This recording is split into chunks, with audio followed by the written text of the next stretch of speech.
get you to the place where I need you to be. And just like Hannah, I'll open up your womb. And when I get you to that place where you needed to be mentally, where you're not concerned about your enemies, where you don't want the death or the life of your enemy, where you're not concerned about the naysayers, it is at that point, Hannah, that I'll open your womb and cause you to give birth to my will and not your want. Some of us want the want and desires to come to pass before the will of God come to pass. But God said, my will trumps your desire, because your desire can lead you into something or somewhere when I'm not needed for you to be right now. God has no problem with you going through your experiences. Don't think that God has a problem with you being upset or you being mad or you even getting angry. But what God has a problem with is when his will cannot be performed in your life because of you. Touch your neighbor and say, God got to get you. God got to get you out of the way.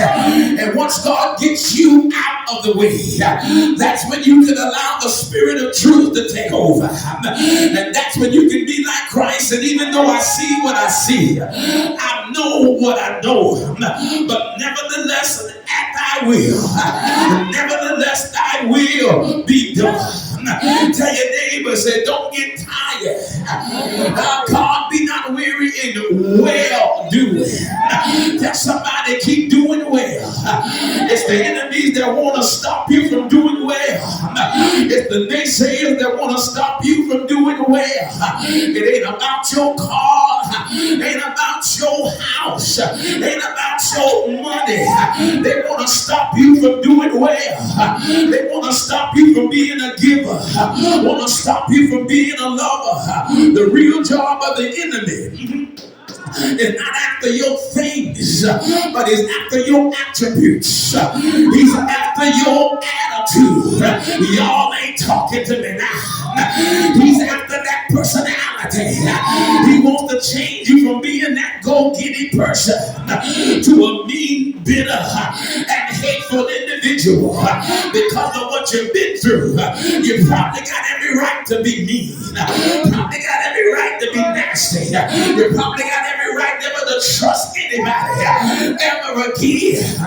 But I can't be weary in well doing, for in due season I wish you would tell somebody that in due season you're going to reap. And one thing I love about God, we don't know when that due season is, but that's the only season that shows up when God wants it to.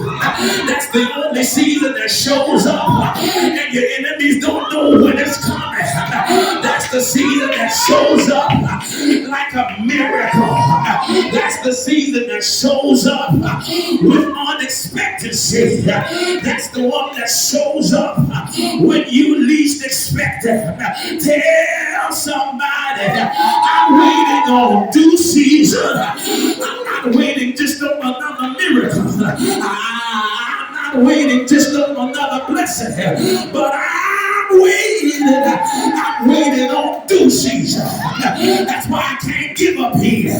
I got something due to me. I can't stop here. I got something due to me. I'm not talking about the D.O. because I'm still doing. Tell somebody, keep doing.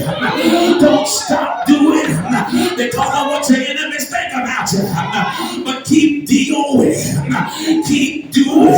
And when I get a little dry, he allows the D-E-W. He allows the dew to fall upon them.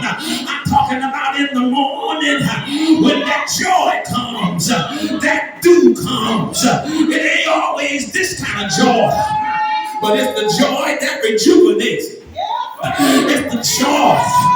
It's the joy that revives. That keeps us going. Y'all ain't talking here. That's why he said, wait on the Lord and and be of good courage, and he'll strengthen your heart. Tell somebody he'll strengthen you. And when I would have fainted, I should have fainted. I should have given up, but yet I believe to see the goodness of the Lord. And I can't see it in the land of the dead, but I got to see the goodness of the Lord in the land of the living. I want to just leave you with this and tell you, give time, because in due time, tell your neighbor, D-U-E, that is. Tell them, give it due time, and in due time you will get a due reward. I say, what is due to you shall be given to you. What is owed to you, it ain't went nowhere. It's waiting on you. It's been waiting on time and season to come together to bring about fulfillment. You had the right season, but the wrong time. You had the right time, but the wrong season. But God says, I bring time, and I bring season, and I bring them together right before you to produce a miracle, to bring about the miraculous. The thing they said wasn't going to happen, the thing they said wasn't going to be done, God said, bam, I do it in due season. Tell somebody, due season. Yeah, I said due season. Don't get tired now, but keep on running, keep on working, keep on doing. Your time is coming, and it ain't far now.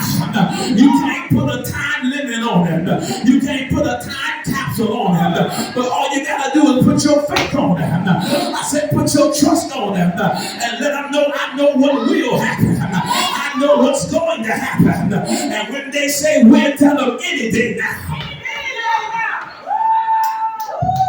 I said you can tell them any day now.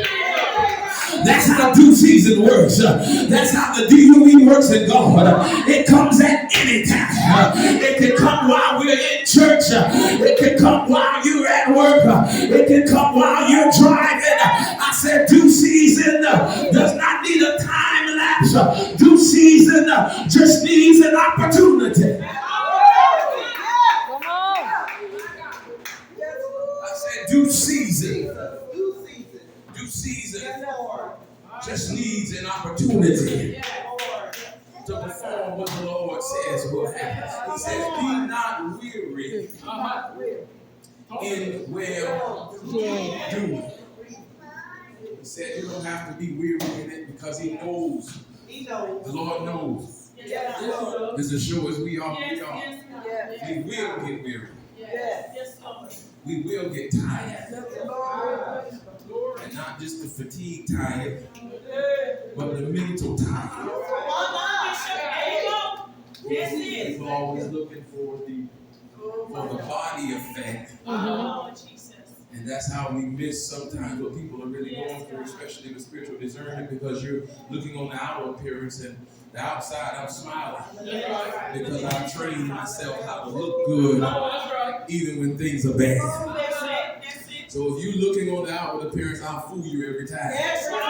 It don't mean I'm going through all the time, but I'll fool you every time. That's it. I might not have $1 to my name that day, but you'll never know it. That's all right, Bishop. I may not have eaten all that day, but you will never know it. Some folks are going through and you will never know that they're going through unless you have discernment to look upon the heart to know that there is mental anguish. That's right. There are some things that many go through mentally. Yes. Mentally. The enemy, especially these past few years, I've learned the tactics of the enemy.